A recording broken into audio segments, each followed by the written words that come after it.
Hello class. Are you all ready for your HelloFresh workshop for this week? Okay. You all have your chef whites on and you've received your material? Alright.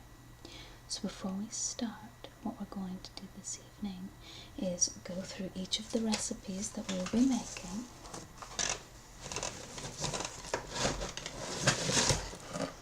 And then we will look at all of the ingredients. Yes, we're very thorough with how we package everything. We don't want any of you getting damaged material. Okay.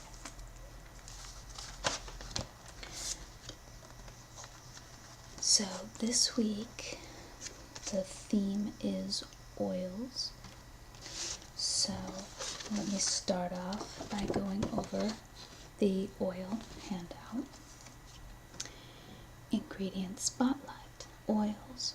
So with so many oils out there, how do you know what to use when? By reading our handy guides, of course. Cooking oils. For higher heat cooking and frying, you'll want an oil that has been filtered to remove particles that are prone to burning. These oils are able to produce a better sear and are more neutral in flavor, which lets the taste of the food you're cooking shine through. Some oils to consider are canola or grapeseed for their high smoke point and ability to lower bad cholesterol. Olive oils. Popular for its pleasant flavor and health benefits, this oil is often the home cook's multi-purpose go-to.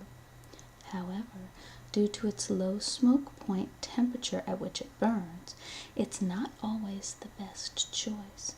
Extra virgin olive oil, which is less filtered and thus contains more components that burn easily, is best in salad dressings, since sparing it from heat will preserve its flavor. When cooking with olive oil, choose one without the extra virgin designation, as these will have a higher smoking point. Flavored oils. These oils are much like spices to add flavor to a dish, toward the end of cooking or to the final plate. Although I love garlic flavored olive oil as my main cooking oil as well, depending on what I'm cooking, but I love garlic, so try adding a bit of sesame or chili oil to your next stir fry towards the end of cooking, or use lemon oil to add a citrus punch to a fish dish. Stay tuned for our future tip sheet on how to make your own flavored oils at home. Oh, that will be good. So in a later week we'll go through how to make your own flavored oils. So, our three recipes for this week with the theme of oil are Laura's steak gyros, shrimp and farro bowl with lemon Dijon vinaigrette, Seth's Asian pork dumplings with quick pickled veggie salad. So let's first go through Laura's steak gyros. So the first table, you are set up to cook this meal, and we'll go through all of your ingredients before we start. The tools you'll need is a pan and 2 bowls. My mom used to cook these for me all the time growing up. Gyro, however you pronounce it. This Greek dish is delicious and super easy to make.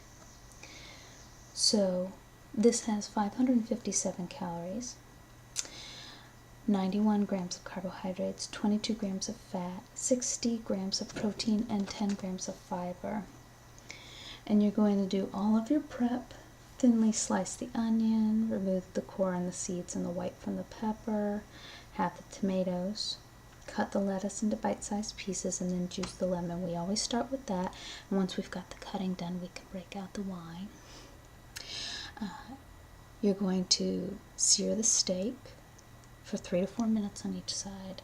And then take the steak out and you're going to add the onions and bell pepper. Season, cook for about 4 minutes, add the garlic, and then toss for another 30 seconds. While that's cooking, you're going to combine 3 tablespoons of yogurt, oregano, paprika, and the juice of half a lemon. Stir to combine, taste and season with salt and pepper. And then you're going to toss the lettuce and tomatoes with the juice of the remaining lemon and a tablespoon of olive oil, salt, and pepper. Toss to combine. Warm the pitas in the oven or toaster oven, and then thinly slice the steak against the grain, and then you will set up pitas for everybody with the bell peppers and onions and the yogurt sauce and salad on the side. Okay, so that's a good healthy one. These should take each table about a half hour at the most. So we should be eating soon. It's the best part about culinary workshops is you all get to eat at the end. So the second table has the shrimp and farro bowl with lemon Dijon vinaigrette, and your tools are a zester, a pot, a strainer, a bowl, a whisk, and a pan. Ancient grains come out to play once again in this delicious meal. Have most of you had farro before? No. Okay, well, this will be interesting. See how you like it. Seared shrimp, green beans, grape tomatoes, fresh basil, and tender farro joined together all under the glow of a bright citrusy lemon Dijon vinaigrette. And this is 559 calories, 71 grams of carbohydrates, 17 grams of fat, 31 grams of protein, and 11 grams of fiber. And so for this one, we're going to do all of our prep while a large pot of water boils. Chop the shallots and garlic, zest and juice the lemon, have the tomatoes and green beans. Yes, chiffonade. You're just going to cut the basil. It's kind of however you like basil cut. I like doing it with scissors or my fingers mostly. Stack the basil leaves and but with a chiffonade you tightly roll them and then you thinly slice them, so you can try that. Drop the green beans in the boiling water and cook for 2 minutes. Then remove with a slotted spoon you're going to use. Place them in a bowl with cold water so they'll stop cooking. That's the trick with green beans. Add the farro to the pot and then cook for 15 minutes until tender. Drain and rinse with cold water to cool. And then you're going to combine the shallots, lemon zest, mustard, half the lemon juice in a bowl and just whisk it with some olive oil, salt and pepper, and then heat some olive oil in a pan over medium-high heat. Season the shrimp with salt and pepper, add the shrimp to the pan and cook for just 3 to 5 minutes, tossing until the shrimp are opaque, and then add the garlic and cook for 30 more seconds, removing from the heat, and then finish with the lemon juice. So then you're going to toss the farros, tomatoes, green beans in half the dressing, serve with the shrimp and basil on top, and then drizzle with the rest of the vinaigrette on top. Yeah, it's the extra little sauces that make these stand out.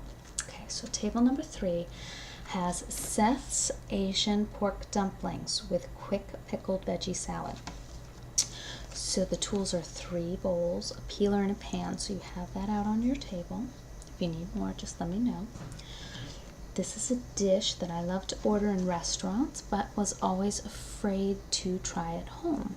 Turns out it's much easier than I thought and fun at the same time. So this one's 615 calories for a serving, 65 grams of carbohydrates, 5 grams of fat, so very low in fat, 27 grams of protein. This is probably the healthiest one that we're making. Although the shrimp is lower calorie. Actually, the other 2 are lower in calorie. These calorie counts are very low. Protein, 27 grams, fiber, 4 grams. So you're going to peel the cucumber and then make ribbons by running a peeler. It's a bit time consuming, but it really makes the dish. And the rest of the dish is pretty simple. So you're going to make ribbons of the cucumber and stop when you reach the seedy middle of the cucumber and then rotate. You just go through. Do the same with the carrot. Mince the ginger and garlic and slice the scallions, keeping whites and greens separate. Finally, you're going to thinly slice the chili. That's to taste, so you can ask around and see how much people like chili in the room. In a bowl, combine the cabbage, cucumber, carrot, and the chili. As much chili as you want. These are really spicy chilies, so be careful. Add the vinegar, a teaspoon of sugar, a pinch of salt, combine. And then you're going to put it in the fridge. Stir it every once in a while, and then just let it sit. The longer it sits, the better. In another bowl, you're going to combine the pork, ginger, garlic, scallion whites, and soy sauce, and then season with a pinch of salt. And then you're going to fill the dumplings. Make a small bowl with water and keep it to the side. Place the wrappers on a dry surface, and then add a teaspoonful of the pork off the center of the wrapper, and then make sure not to overfill them. So then you're going to moisten the edge and fold over the other half and press to seal. Okay? So it's really not that hard. The tip is there's plenty of wrappers. So in case you need to experiment for a while, it's fine. We've got plenty. You can crimp the sides with a fork or make tiny pleats to make pot stickers. So whatever works for you.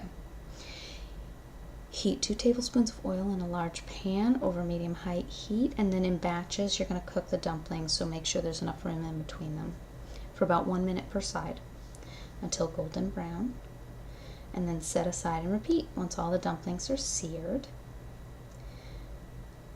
return them to the pan, reduce the heat to low, and carefully pour 1/4 cup of water into the pan. Cover and cook gently for about 6 minutes, and that will really cook the pork. Uncover and cook over medium-high heat for about 2 more minutes to make them crisp. And while the dumplings cook, you can combine the remaining soy sauce and sesame seeds and scallion greens, and then serve with the dumpling and the quick pickled veggies, okay? Alright, so let's look at your ingredients for this evening. You always want to have good, fresh ingredients. Sorry about how noisy that was. So you guys should all have these items at your table, and you've also had a box sent home to you by HelloFresh, so you can practice all 3 recipes when you get home, okay? So this is for the gyros. There's your yogurt. There's the cayenne pepper and the pita. Yes, this is for the pork dumplings. So there are your wrappers. See, look how many wrappers you have. You have this whole thing of wrappers. So you've got plenty to experiment with. You've got soy sauce in here. You've got white wine vinegar. Now be careful with those soy sauces because they can spurt all over.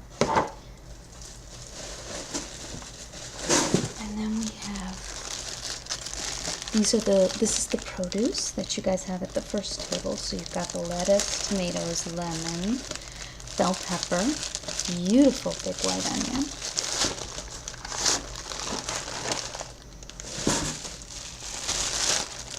shrimp and farro bowl.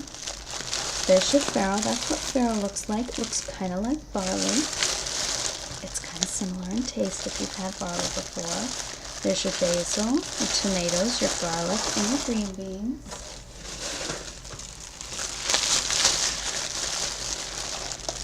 Then the produce for the Asian dumplings. So you've got your carrot, your zucchini, your cabbage, your sesame seeds, and your garlic. And then this is also for the shrimp and farro bowl. It's just a little bit of mustard. Nice and thorough. And so here's your shrimp. For the second table, your ground pork for the dumplings. And then your steak for the gyro. Okay. So is everybody feeling ready to get started? Alright, we'll do our prep and then we'll break out the wine. Okay. Just let me know if you need any help. I'll be circulating around to answer any questions, okay? All right, let's get started.